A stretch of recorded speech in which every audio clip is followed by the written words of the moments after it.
Dipper Pines prepared to disembark the plane with a healthy mix of excitement and a pesky amount of dread. These trips to Gravity Falls had once been the highlight of his year. He still very much enjoyed them, even though those visits had grown much shorter and farther apart ever since he started college. This year was different, however, as he was getting the chance to spend most of the summer months in the place that had always been his unofficial home. A place he hadn't paid an extended visit to in almost 3 years. Sure, there was the odd week here or there where he'd stop by to visit with family and friends, and even the odd weekend on occasion, but sadly the summer before he and Mabel graduated high school was the last time he'd spent more than a few days in the Falls. He was thrilled by the prospect of seeing his extended Gravity Falls family again. The thing that was supplying the butterflies straight to his gut was the thought of the person who'd be picking him up at the airport. Someone special to him, yet the time they'd spent together in recent history had been cut criminally short. Perhaps that was why this person was oddly insistent on being the one to meet him at the terminal and escort him on that long drive from Portland to Gravity Falls. Somehow, through all the mass of humanity funneling through that airport, he spotted her immediately. There was no way he could ever miss that blazing flowing mane of red hair and sparkling green eyes. The only thing missing was the trapper's hat she shed from her wardrobe years ago. His heart caught in his throat for a second before he composed himself enough to approach her. The poor girl looked around, confusion clear on her pretty face, as either she hadn't noticed him or just didn't recognize him. He couldn't quite wager a guess as to why she wouldn't. It's not they hadn't video chatted frequently over the years, so she definitely knew what he looked like. Finally, green orbs meet brown, and Wendy's face erupted into a stunning smile that made Dipper's heart do flips all the way down in his stomach. The thought that smile was caused by and directed towards him made the young man the happiest person in the world for a few seconds. Dipper. It's so good to see you. Wendy half squealed as she surprised him with a hug. Wendy still couldn't quite wrap her head around the fact that her forehead now barely reached his chin. Weirder still was his lack of his once omnipresent hat, now that Dipper had gotten less and less self-conscious about his birthmark over the years. It feels like it's been forever. And are you still freaking growing, Gesh? Are we sure you didn't just shrink? Dipper laughed, as his nerves swiftly ebbed as they always did whenever he reunited with Wendy. Nervous as holy hell at first, then after a few seconds, fall into that comfortable familiarity that came along with all the years of friendship. Even his on and off again crush on her was never stronger than it. More on than off, to be perfectly honest. Off whenever they were apart, and back again with nearly full force whenever they were reunited for any extended period of time. For the moment, it was still early enough into their reunion that he was still in that glow of appreciation from seeing his friend again. And it hasn't been that long. We saw each other at Thanksgiving. For like a day and a half before you and Mabel had to scamper back off to your parents' place in California. When's the last time we actually got the chance to hang out together that wasn't on a holiday or some other special occasion? Dipper actually thought about the question seriously, and per usual, had an answer. That would be my freshman year during spring break. I still can't believe you talked me into going to the beach with you and your friends. Wendy blushed heavily as the memories of that week flooded back to her. She turned her head hoping Dipper hadn't noticed. Hey, the college experience is never complete without throwing yourself into spring break at least once, right? Personally, I could have lived without that particular experience. Not that I can remember most of what happened. If one good thing came out of that week, it was my decision that excessive alcohol consumption just wasn't for me. Wendy's blush gave way to a frown, but she kept her mouth shut. Better to deflect away from that subject anyway. She noticed Dipper was struggling with the 3 heavy-looking bags he was lugging around. Hey, you need some help with one of those? Nah, I've got it. Before Dipper could argue any further, Wendy swiped his duffel bag away from him and slung it over her shoulder like it was nothing. You really know how to make a guy question his manhood sometimes, you know that? Wendy merely laughed before leading Dipper out of the parking lot and towards her car. So, I guess it really is just you, huh? Dipper noticed, not really disappointed but a little surprised. I figured at least Mabel would have tagged along with you. Nope. I called dibs on you for the night, Wendy teased, winking at Dipper as she closed the trunk of her car after placing Dipper's bags inside. Dipper shook his head and smirked before walking around the car and entering through the passenger side. I don't know about you, but after that long flight, I'm looking forward to finding a couch and passing out on it for a few hours. Well, don't get too comfortable with that idea, Wendy said unsteadily as she buckled herself in. We've got other plans for tonight. I mean, it's been months since we've gotten to hang out, so let's go have some fun. Can't that wait until tomorrow? I really am feeling wiped out, Wendy. Nonsense. A little time around me, and you'll perk right up and be rarin' to go.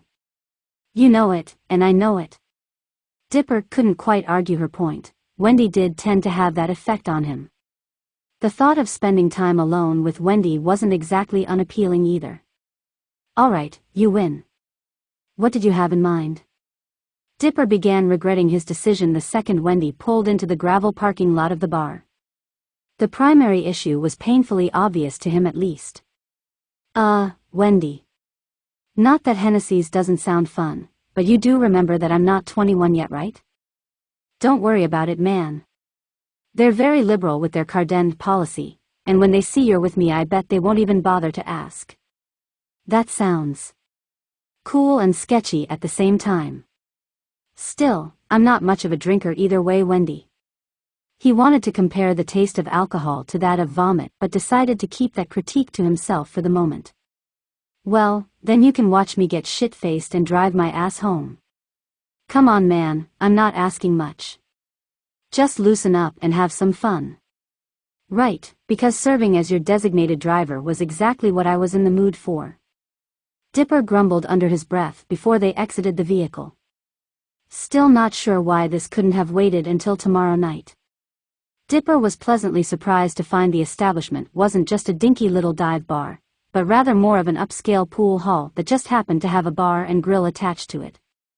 There were pool tables set up everywhere, several areas to play darts, a couple of ping-pong tables, and even a small room off to the side with a handful of arcade cabinets. It was clear Wendy frequented this establishment as much of the staff and many of the patrons seemed to know her on a first-name basis. Dipper was introduced to a few of them, who Dipper politely greeted and then tried and failed not to look incredibly uncomfortable throughout the entire process. Thankfully, none of them tagged along as he and Wendy headed for one of the billiard tables. Dipper wasn't exactly a huge fan of pool, he could barely play, but was willing to soldier through a couple of games if for no other reason than to make Wendy happy.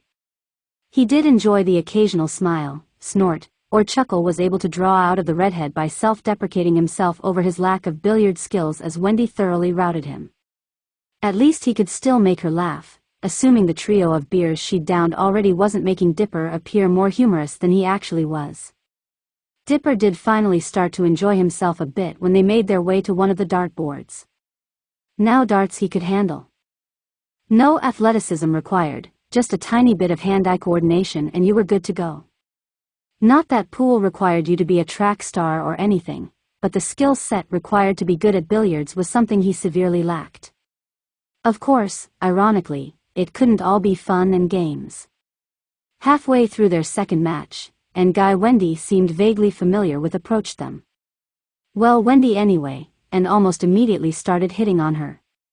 Wendy didn't seem to mind, so Dipper politely stood off the side trying not to look irritated and ignored the sideways glances the guy was shooting in his direction every few seconds. It wasn't until Wendy introduced Dipper as a friend from out of town that the guy finally stopped giving Dipper the stink eye and moved on to pretending he didn't exist altogether. Now Dipper was accustomed to seeing Wendy flirt with men, and while never a fan, he'd built up a tolerance to it. The problem at the moment was that Wendy had dragged him somewhere he didn't really want to be in the first place, meaning he wasn't in the best of moods to begin with, so listening to Wendy Nunn to subtly flirt back with this Dookie-looking guy grinded on his nerves more than it usually would. Mercifully, the conversation ended with the pair exchanging phone numbers, and Mr. Preppy Pants finally leaving them in peace. To Dipper's total surprise, as soon as the dude was out of sight, Wendy balled up the piece of paper and tossed it in the trash. Okay. Why even exchange numbers in the first place if you didn't really want to? Wendy responded with a shrug. Felt like the easiest way to get him out of our hair. Sorry, but I can sniff out guys like him from a mile away. He's only interested in gettin' into my pants, but my pants aren't interested in lettin' him in. I just wish I could see the look on his face when he tries to text or call my dad later. That's positively evil, Dipper smirked. I know, right? Wendy's eyes fell to the bottle of beer Dipper was holding, the very same bottle he'd been nursing and had taken all of 2 sips of all night long. You know, if you let that brew get any warmer it's gonna start tastin' really gross.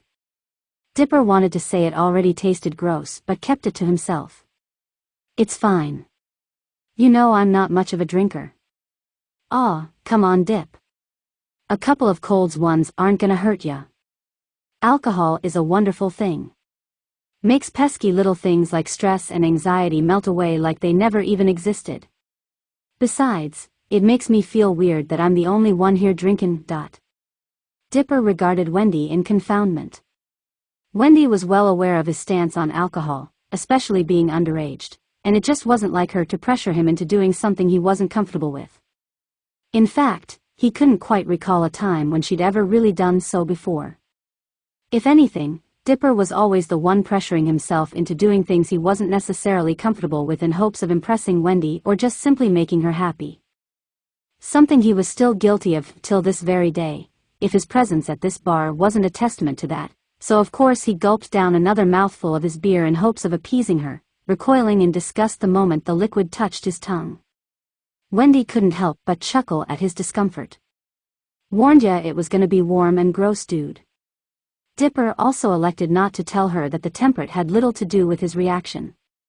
Dipper wasn't a prude or anything who disapproved of drinking, he just honestly hated the taste of alcohol.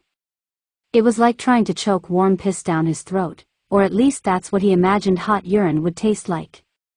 Ah well. I'm going to be the one driving you home, so it's not like I need to be drinking a whole bunch anyway.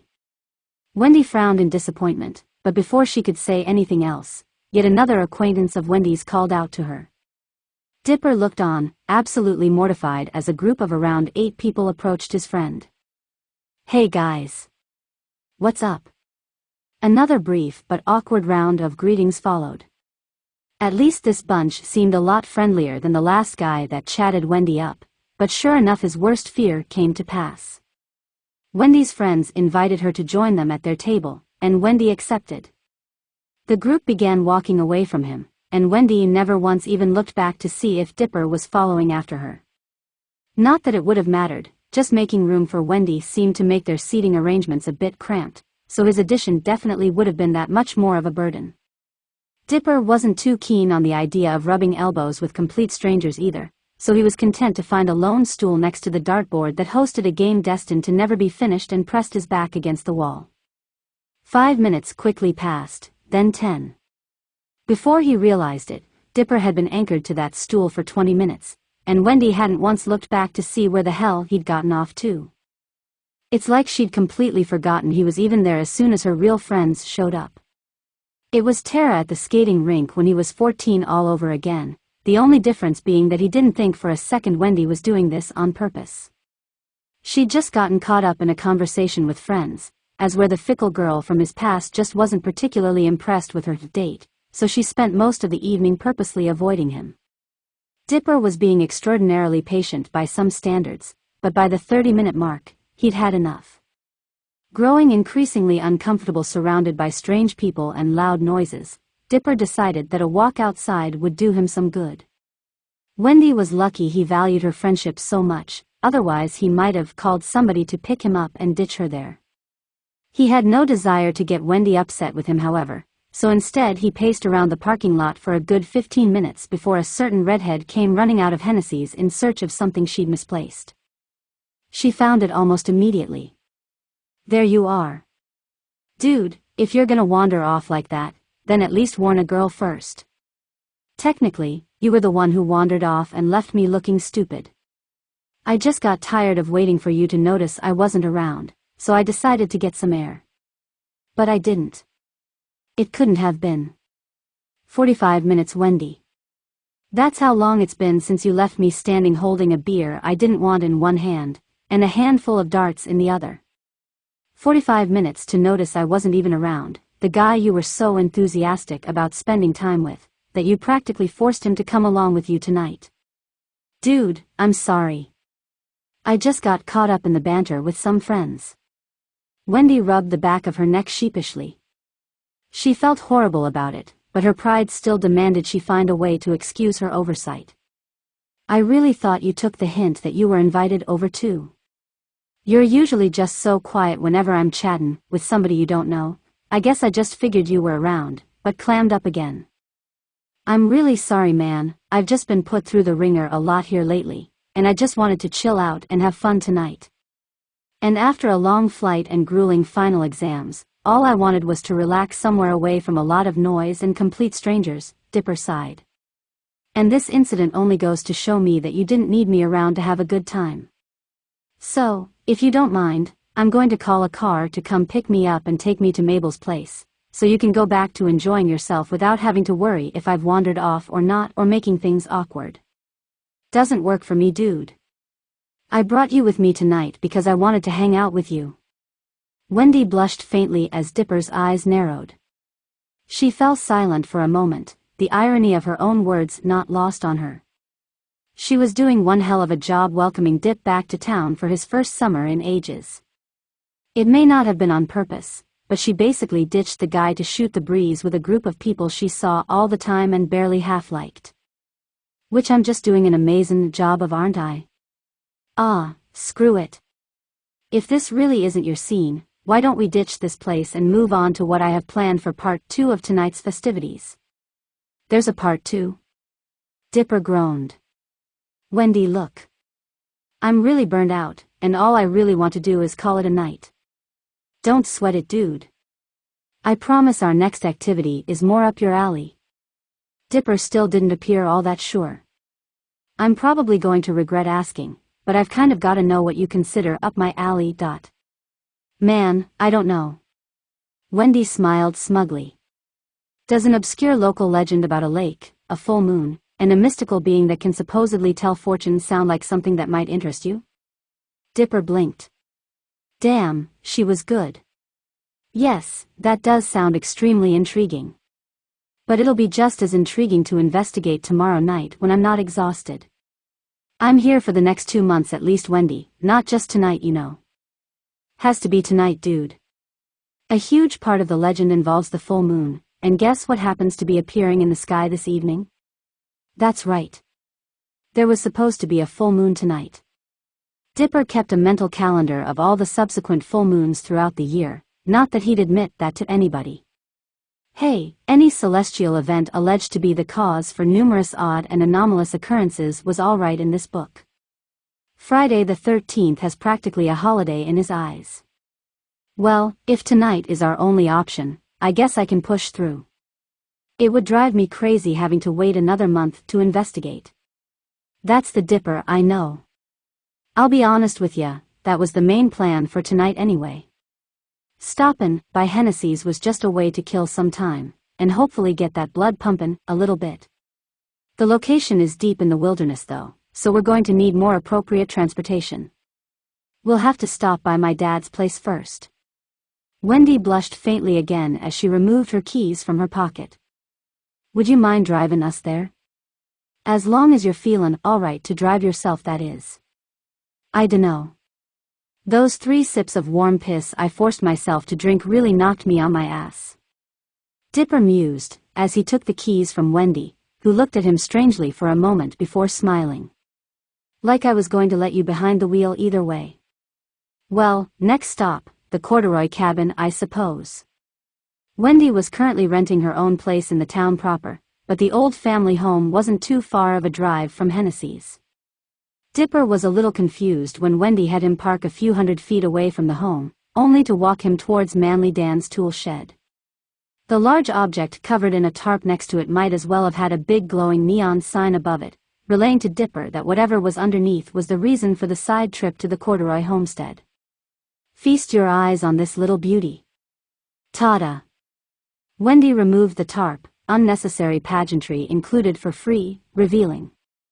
A sight to behold for sure, though calling it a thing of beauty was a stretch of mammoth proportions. You got an ATV? While he failed to sound impressed, he at least succeeded in sounding neutral. Yup. This little baby cost me a pretty penny, but I thought I deserved to treat myself to a little something, you know? Wendy gave her ride a loving pat, which was more than enough force to cause the side mirror closest to her to dislodge and dangle in front of them lifelessly. Wendy smiled sheepishly before quickly reattaching the mirror. Okay, so she's a bit of a project, but that's part of the fun, right? And you want us to use this thing to find that lake mentioned in the legend? Better than walking, right? As long as it gets us there, I suppose. For some reason, Dipper got the feeling he'd be helping Wendy push this piece of junk back home once this little adventure was over. Wendy wasted no time climbing aboard and starting up the engine, releasing an almost non-audible sigh of relief that the engine roared to life on the first try. Well, what are you waiting on, dude? Hop aboard. Wendy. Red-faced, Dipper noticed a very obvious problem with the seating arrangements. There's only one seat and it's not really big enough for two. Well then, you'll just have to scooch up real close and hang on for dear life, won't you? Wendy joked, giggling at the flustered look on her friend's face. She tossed her lone helmet to him, which he caught mostly on pure instinct. Come on man, don't pretend like you don't want to, or you're not gonna enjoy it. I'd be kinda offended if you didn't. Wendy had a point. And well, if she insisted. Are you okay to be driving that thing though? And shouldn't you be the one using the helmet? I'm not too drunk to drive an ATV through the woods. Besides, the alcohol's already burnt through my system. And don't worry about my noggin. Corduroy skulls are so hard, they might as well be plated in titanium. No, stop wastin' time and jump up here. We gotta find that lake before midnight. Dipper nodded and put on the helmet, before climbing up on the ATV behind Wendy. He had to press himself right up against her back pretty much and wrapped her arms around her waist somewhat reluctantly. Wendy was thankful Dipper couldn't see the furious blush attack her face, finding she enjoyed the contact a little bit more than she expected to. When did Dipper's noodle arms get so solid anyway? You ready, dude? Then let's roll out. Never in his life had Dipper ever been happier that he rarely drank. If he had partaken in the hooch as much as Wendy had earlier that evening, he likely would have expelled the contents of his stomach all over the valley by that point. Or rather straight back in his face after it ricocheted off the visor of the helmet he was wearing. At least his uneasiness with the open-air ride distracted from his previous discomfort brought on by sitting right up against Wendy, preventing the redhead from receiving an embarrassing poke from behind from you-know-where. Even Wendy's typically infectious enthusiasm and occasional whoop couldn't cure Dipper of his, I'm gonna hurl if this ride doesn't end soon, condition. Doesn't this feel great, Dip? Just feel that wind whip through your hair. Kind of hard when you're wearing a helmet, Dipper quipped shakily, disturbed by the strange rattling sound he kept hearing. Is the ATV supposed to make that noise? Wendy ignored the question, but she actually had a good reason. They had arrived at their destination. As soon as the vehicle rolled to a stop, Dipper jumped off and just barely managed to keep his jelly legs upright, performing a little dance to remain standing. Wendy climbed off in much more laid-back fashion, stretching her arms with a content grunt as she approached Dipper, who had just removed his helmet. She almost laughed at how pale he looked. Dude, what happened to your adventurous spirit? It tends to run back home crying to my mother when I'm forced to ride speeding death traps. As he moaned, he took a look at the area Wendy had driven them to. A heavily forested area behind them, and the clearing they were standing in, which was next to a very unimpressive body of water. Are we sure this is the right place, Wendy? This is more of a pond than a lake. A decent-sized pond, but a pond nonetheless. Yup, this is definitely the right place, dude. Moon Meadow Lake. Not sure why they call it a lake exactly, but I don't name the damn things. Okay then. We have about half an hour before midnight. You mind filling me in on what exactly this old legend is about? Wendy smiled as if she'd wondered if he'd ever ask. Supposedly, every midnight during a full moon, the light from the moon is supposed to shine on the lake just right, lighting a path to a cave that's supposed to be the hiding spot of one of two things. Either a document called the Copper Scroll, or some kind of magical being named Cooper. I've heard the story told both ways. Either way, the scroll or the magic guy does one of two things according to the different legends. Either they grant you a wish, or they have the capability to show you what your life might have been like if you'd made certain decisions. The story's kind of sketchy on the details once you find the cave. Why haven't I heard about this legend before?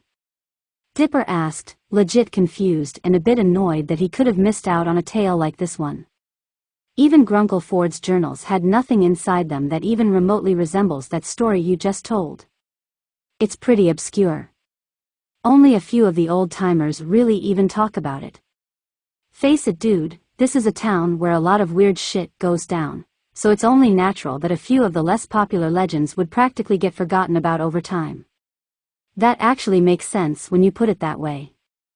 Dipper took a look at the pond, and then diverted his gaze to the woods behind them. So, what exactly are we supposed to do? Simple. We just chill out and wait. If the legend has any merit to it, the midnight moon is supposed to light up the path we're supposed to take to find the Copper Scroll. Regardless of how tired he was, Dipper couldn't help but smile at Wendy's enthusiasm.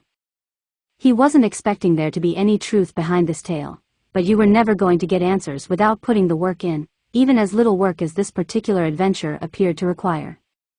So, the pair of friends sat down in the damp grass and waited for the fated hour to arrive. It wasn't long before midnight rolled around. However, the moonlight that was supposed to guide them further on their adventure failed to materialize. By the time the clock struck 12:15, Wendy was beginning to get discouraged and impatient. Guess that old story was a load of bull after all. They can't all be real, Wendy, but it was still an interesting enough story worthy of investigation. Hell, can you even be certain this pond is even the correct body of water? Yeah. Wendy smirked before, completely undaunted, slamming her first into the palm for her opposite hand. Which means we need to head out into those woods and try to find that cave ourselves. You can't be serious. As hard as Dipper tried not to groan, he failed miserably. It's after midnight. I don't think either one of us have ventured into this part of the valley before, and not to rain on your parade, but it's highly unlikely this cave or scroll even exists. Can't we just call time of death on this adventure and go home?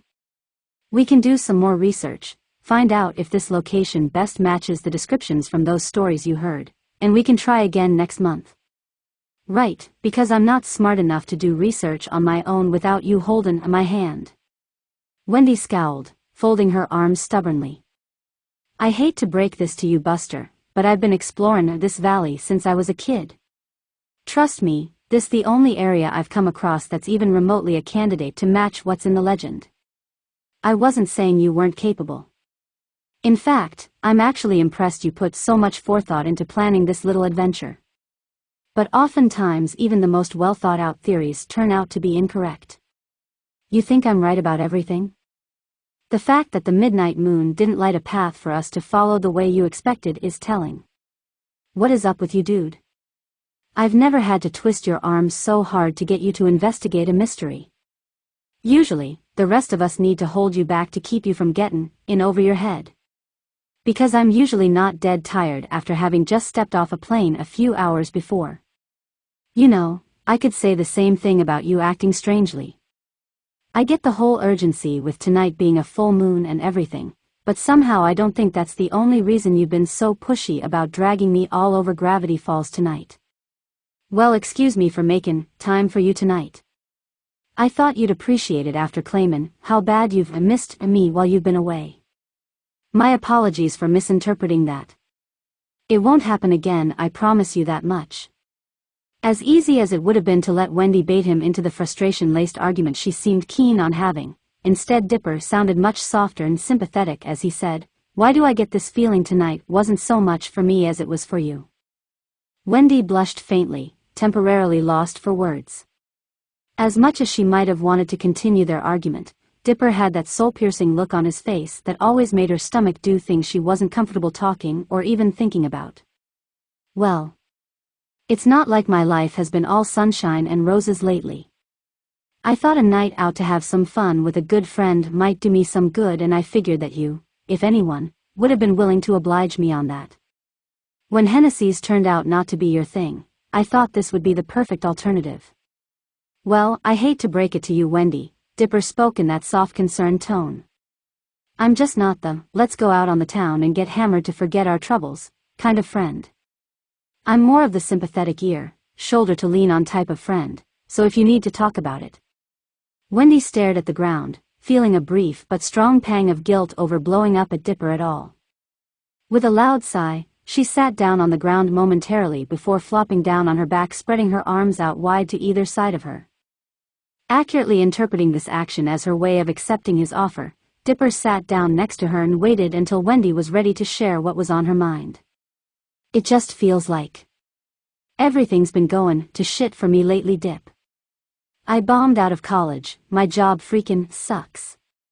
I would have quit ages ago if not for that corduroy stubbornness that makes me refuse to go crawling back to Dad for a place to stay. I've lost touch with most of my friends from high school. Tambry and I are still close and all. We stay in contact, but she lives hundreds of miles away now, and I can't expect her to take time out of her day all the time just to hold my hand whenever I'm feeling bored or down. The only real friends I have left besides her and you and Mabes, and you're both so busy with college and work stuff that, well, you know. Before today, I barely ever see you unless it's on a screen. I dunno, maybe I'm making too big a deal out of everything, but I feel like I'm spinning my wheels in the mud and not getting anywhere. A splash of guilt. Okay, far more like a tidal wave, washed over Dipper. He tried to make eye contact with his friend, but it appeared that she was consciously refusing to look directly at him. I'm sorry. Maybe if I could be around more. Oh no, don't start with that crap. It's not your responsibility to make sure I'm not wasting too much time brooding over my dreary life.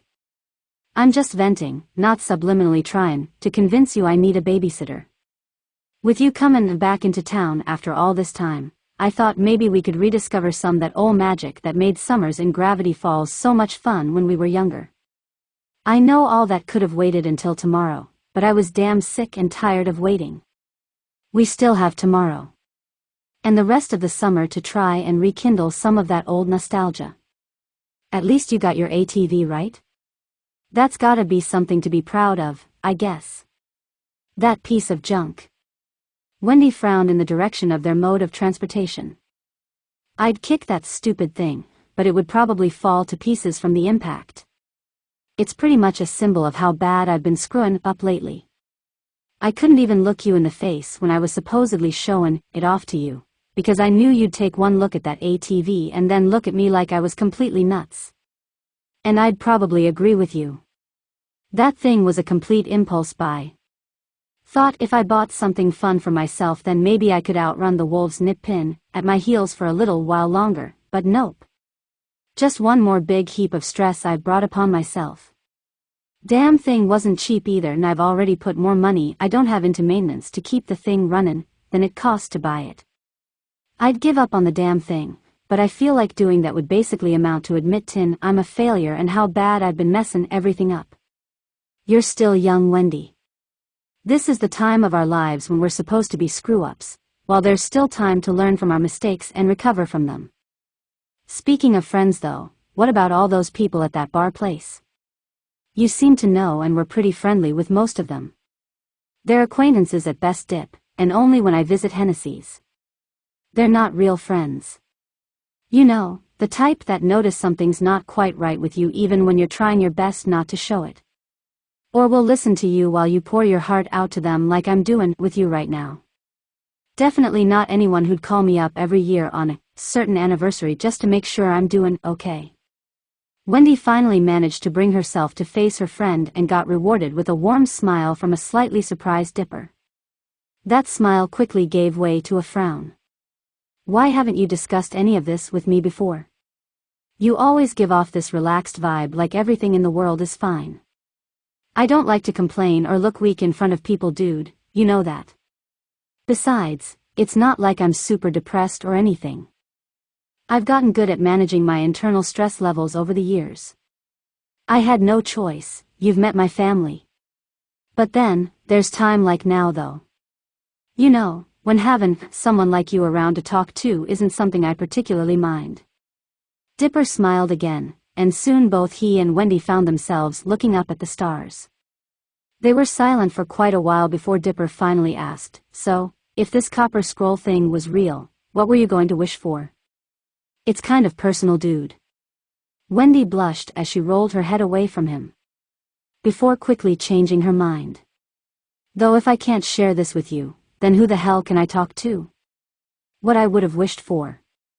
I think I just wanted to ask what my life would have been like if Mom hadn't died. Maybe I wouldn't be such a screw-up if she was still around to help guide me. You know what I'm saying? Makes perfect sense to me. Sounds like a fine wish actually." Another silence fell over them before Wendy finally joined Dipper aboard the just wanting to go home and crawl into bed train. Well, this was a giant waste of time.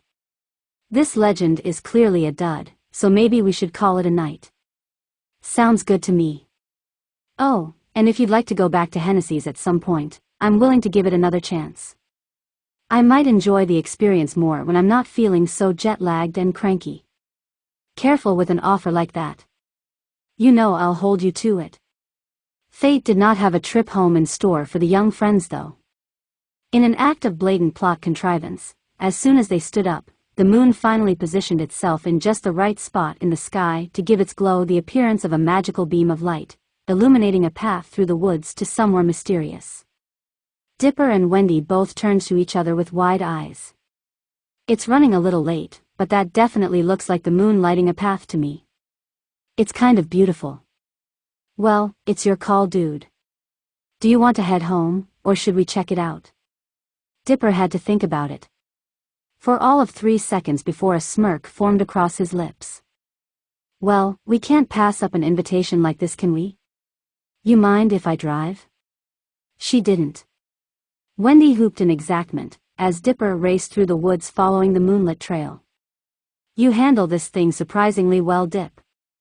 Dad used to rent one sometimes whenever he'd take Mabel and I camping. So, yeah, I've had some experience. Assuming this cave exists, how deep into the woods do you think it is?" "I dunno, but actually, it looks like we're coming up to the end of the trail now." "What's that up ahead?" It wasn't a cave, but rather the rocky outcrop of a hill. Dipper applied pressure to the brake pedal, only to get a surprise when nothing happened. Wendy. How do I stop this thing?" "Oh, remember when I said the ATV needed a lot of work? The brakes were kind of the next thing on the list." The only thing preventing Dipper from giving Wendy the most incredulous look he could muster was the fact that their ride was speeding towards a very violent stop. Having little other choice, they both jumped off, allowing the ATV to crash into the hillside, completely totaling Wendy's pricey toy. "Oh. Ouch." Dipper whined as he slowly picked himself up off the ground after hitting it hard and rolling a few feet away. Why haven't they invented helmets for your elbows and knees yet? They're called elbow and knee guards, Dip. Wendy groaned as she straightened herself out and rubbed at a sore spot on her neck. "You okay, dude?" "I'll live." Shockingly, this isn't the first time I've had to jump off or out of a moving vehicle, and somehow I doubt it'll be the last. How about you? Wendy didn't answer, choosing instead to stare at her totaled ATV in utter contempt. She gave the smoking machine a frustrated kick. "Lousy pile of junk." "Sorry about your ride, Wendy." Dipper sighed regretfully. "Maybe I shouldn't have insisted on driving after all.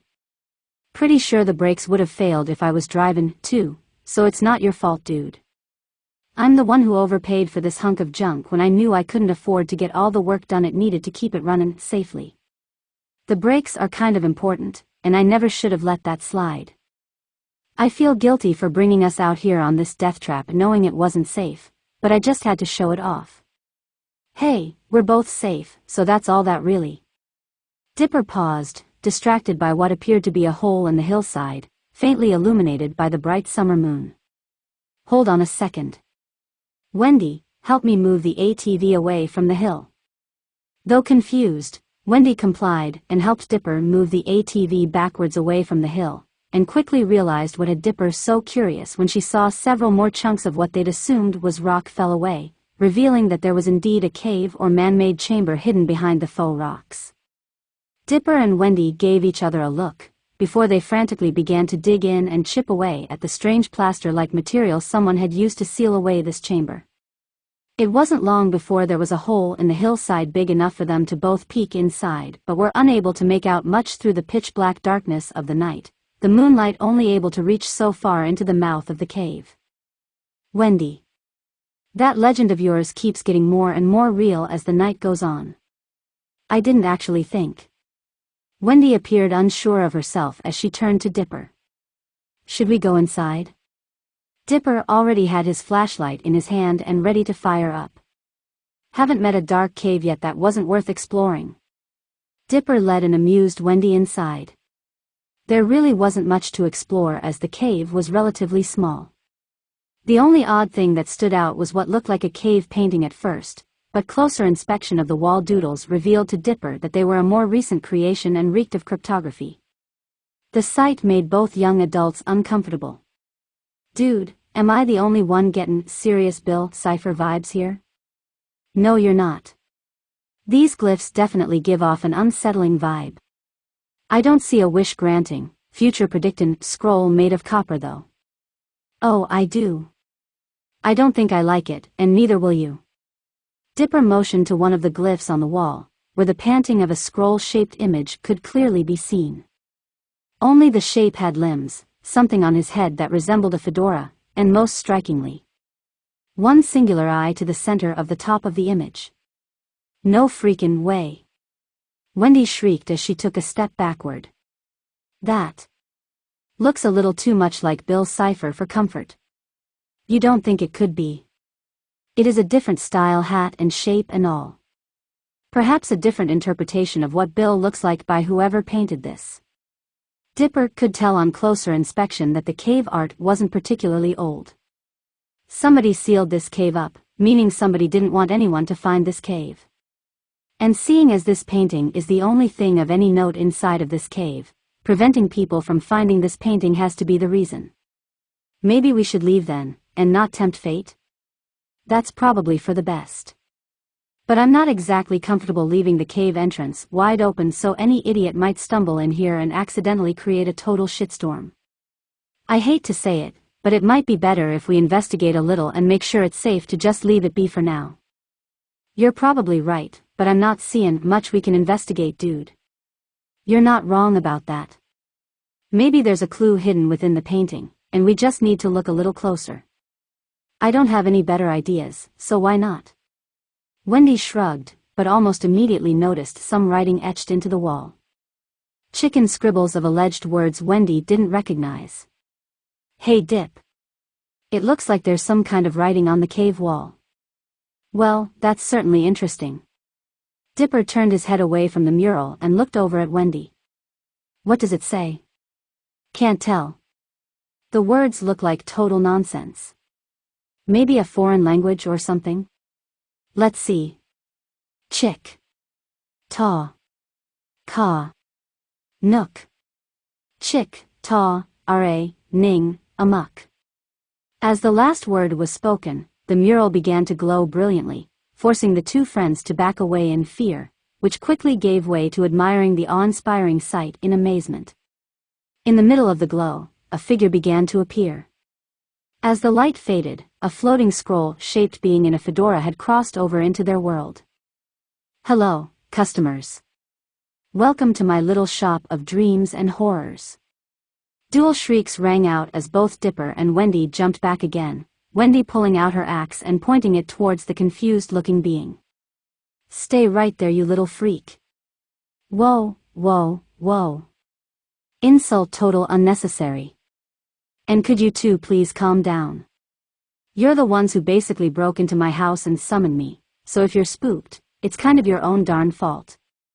Dipper and Wendy spared a quick glance at the other. True, he didn't exactly seem to talk like Bill, but that guy was a master manipulator. Sorry whatever you are, but we've had some bad experiences with your kind. How can we be sure you're not Bill Cipher manifesting to us in an alternate form? You know Cousin Bill? Cooper's stunned expression quickly descended into a frown. Or his lone eyebrow furrowed at least. I'm not sure whether to be impressed or insulted you'd confuse me for that jerkwad. What kind of misfortune befell you that you guys ran into that loser? Dipper replied bluntly. When he invaded our world to try and merge with the nightmare realm. The floating scroll blinked in response. Crazy bastard actually did it, huh? What sucker did he find stupid enough to help him pull that off? That's not important. Dipper yelped hurriedly. What is that we stopped him and now? Well. He's stuck dormant existing only as a statue, and let's just say he can't hurt anybody else. Welp. Can't say I feel sorry for the twerp. You know he's the one who banished me here to this scenic little dirt hole smack in the middle of nowhere, forced to grant favors to the occasional goofball that wanders across this cave. All because I couldn't grasp the brilliance of his weird chaotic nonsense. My actual name is Copper, by the way. It's a pleasure to make your acquaintance, I guess. What a second here. Dipper interjected, sounding slightly perturbed. Cooper Scroll? Bill Cipher. Beale Cipher. Copper Scroll and Cooper Scroll. Don't tell me that you have another cousin in Arizona named Peralta Stone? Don't be ridiculous. Cooper laughed until it gradually died out. His eye narrowed as he looked strategically to his left. It's Pedro Stone. Of course it is. Who cares about whatever this is? Wendy growled, desperate to get to the point of their visit. Copper or Cooper, whatever. Is the legend true, though? Are you supposed to either grant a wish or look into the future of the people who summon you, as is that just a story? I dare say that little legend of yours holds more truth than you could have ever imagined. Only I don't call them wishes. I prefer to think of the arrangements I dabble with as favors or deals. Since I do expect some level of compensation based on how difficult it is to arrange whatever it is you're asking of me. You mean like money? Dipper asked skeptically, unsure why this floating metal parchment would have any use for cash. No. Nothing so droll. I prefer to dabble in commodities that have a personal or emotional importance to the person I'm striking the deal with, which ultimately means that commodity has value to me. Keep in mind though, I can only strike a deal with the person who actually summoned me, so one of you is out of luck, I'm afraid. That's fine with me. Wendy was the one who summoned you anyway, and she was the one determined to find you, so she'd be the one who deserves her wish.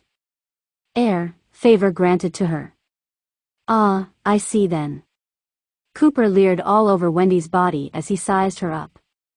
So, tell me then, little lady. What is it your heart desires, and I'll do my best to make it happen. For a fee, of course. Cooper had no mouth, but the sinister smile was definitely implied, and that thought made Wendy all the more reluctant to put any kind of trust in the being. He was just too similar to Bill to trust him in the least. All I want is a small glimpse of what my life would have been like if Mom hadn't gotten sick and died. Can you do that? Can I do that? Copper laughed. Have a little more imagination with this opportunity you've been presented with. Why settle for just getting a peek at what your life would have been like if your mother had survived? What if I brought her back to life as if she'd never passed on in the first place? You can do that? Yeppers. Of course it takes pretty much all my power to reverse time and space, so it's going to cost ya. It would be far less taxing for me to pull her straight out of the afterlife and recreate her body, but somehow I highly doubt that's what you really want. Wendy's mouth opened but she couldn't speak. She looked over at her younger friend, desperate for some kind of guidance. Things that sounded too good to be true tended to be just that, and could they really trust a being that was quite literally related to the greatest threat the world had ever known? No, of course they couldn't, but the potential prize was oh so tempting. Dipper. What do I do? I mean, he's offering to give me my mom back, but... I know. It's almost impossible to trust anything he says is on the up and up when he looks like that. Dipper peeked back at Cooper, who feigned looking appalled as if he'd just been insulted. Even if he's not Bill, that sure as hell doesn't make him trustworthy. But if there's a legitimate chance you could get your mother back, who am I to deny you that opportunity? This needs to be your decision, Wendy. At the very least though, I'd suggest asking what he wants in return first. That's a good point. Okay, scroll guy.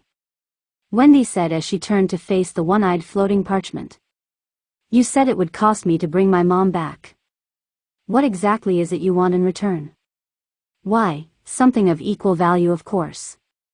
For a being with no lips, how Cooper managed to appear like he was slyly smiling was mind-boggling. While my cousin was more of a creature of chaos and weirdness, I'm a being of balance of curiosity. I enjoy observing. Seeing just what exactly a person is willing to give for what they want. What they're willing to sacrifice for the people they claim to care about. You might want to brace yourself, because I'm going to name my price to you telepathically.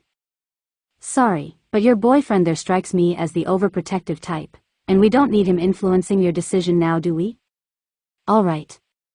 That sounds fair. Wendy didn't sound sure at all. Name your price. Cooper's eye flashed red briefly as he telepathically sent Wendy her bill. She recoiled in horror both from the shock of the mental intrusion, as well as the cost of his services. You're serious? That's what you want? Hey, like I said. I'm a being who likes balance, and that trade sounds perfectly fair and balanced to me. But what do you get out of it? Wendy asked, confused. Simple.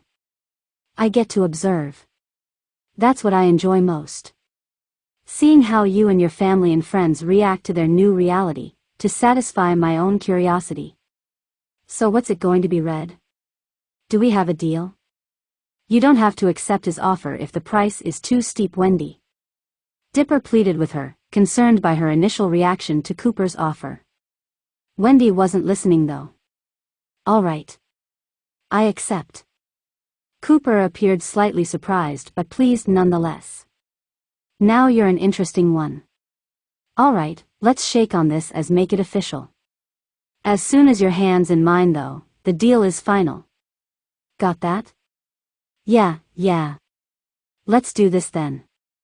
Wendy cautiously approached Cooper, an unreadable expression on the scroll's face. She extended her hand, which Cooper eagerly accepted before she could change her mind. A bright white light engulfed the cave, blinding both human occupants. By the time the light faded, and their eyes readjusted, Wendy and Dipper found themselves not in the cave, but standing outside the door of the corduroy cabin. How the hell did we get here? Well, if Cooper's scroll is capable of manipulating time and bringing back the dead, it probably isn't too much of a stretch for him to teleport us to your dad's place. Dipper rationalized, noticing Wendy staring at the doorknob that led to the house nervously. So, are you ready to find out if this Cooper guy is true to his word? Wendy nodded in a pure show of determination. She retrieved the spare key to her father's house and let the two of them inside. The cabin was pitch black and devoid of life, as you'd expect that late in the evening. Crap. Of course nobody would still be awake. I don't know what to do, Dip. I can't wait until morning to. The commotion downstairs had apparently stirred someone on the second floor. The light above the stairwell abruptly roared to life. Who in tarnation is downstairs? Yelled a very distinctive female voice. Boys, you better not me ride in the fridge again. Mom. Wendy mouthed, near the point of hyperventilating. A familiar image glided down the stairs in her nightgown. The spitting image of Wendy, only older, and having aged quite well for that matter. It really is. Wendy. Blasted girl, it's 3 a.m. What are you doing here so late? And sneakin' boys in no less. Before Mrs. Corduroy could get a good look at her male visitor, Wendy rushed over to her and embraced her in the most ferocious hug she'd ever mustered, tears flowing freely down her face. Wendy darling, what's the matter? Are you all right? What's with the waterworks? Oh, nothing. I'm just. It's really good to see you, Mom. We'll talk more about this later when we're alone. Now who's this friend of yours that you're sneaking around with? Mrs. Corduroy paused once she finally got a glimpse of Wendy's companion. A mischievous smile crossed her lips. Oh, it's you, Dipper. Forget I had any objections then. She playfully nudged Wendy with her elbow, and despite the redhead having no idea what that wink was about, she blushed like mad anyway. Well, I better be going then, and let you guys have that talk. Dipper offered, desperate to escape and allow Wendy to have that quality time to catch up with her mother. How he was supposed to get to Mabel's place he didn't know, but he could figure that out later. It wasn't that far of a walk. Oh, nonsense. It's way too late for you to be wandering around in the dark. You can crash in the spare room. Just don't let Danny catch you trying to sneak into Wendy's room. You both might be adults now, but he's still very protective of his only daughter. Mom. Wendy growled, blushing again.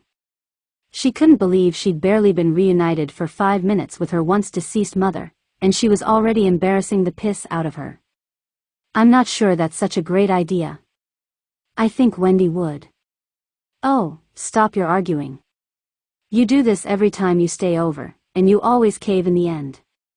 Just hang tight, and I'll get you some spare sheets and pillows. You look downright exhausted. Be right back, you two. Once she was out of sight, those bewildered looks on both their faces for various differing reasons focused on one another.